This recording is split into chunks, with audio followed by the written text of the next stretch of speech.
মেয়ে তার মাকে বলল, আম্মা যান, আচ্ছা মেয়েদের কি সব আল্লাহদের কোনো দাম নাই? মেয়েদের চাহিদার কি কোনো দাম নাই? আচ্ছা আম্মা যান, মেয়েদের কি স্বাধীনতা বলতে কিছুই নাই? তো মা বলছে, এই পাগলি তুই কি বলিস?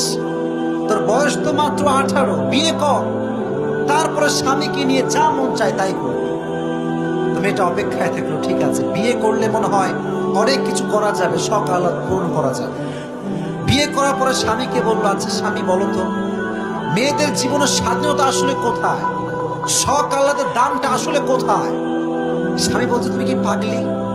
তোমার এখন বিয়ে হয়ে গিয়েছে, বাচ্চা হবে, তাদেরকে মানুষ করো, সন্তান হলে বলবা যা মন চায় তাই করবা, শখ আহ্লাদ পূরণ হবে।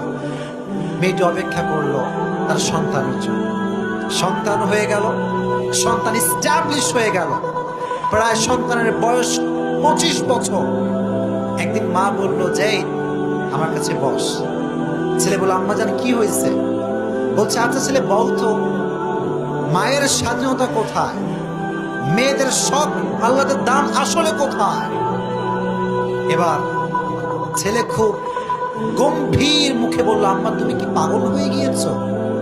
তোমার কি বুড়ি বয়সে ভীমতি ধরছে?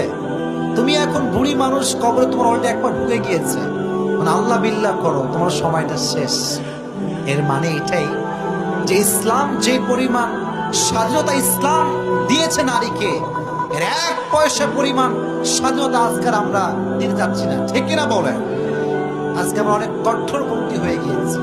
তবে ইসলাম যতটুকু দিয়েছে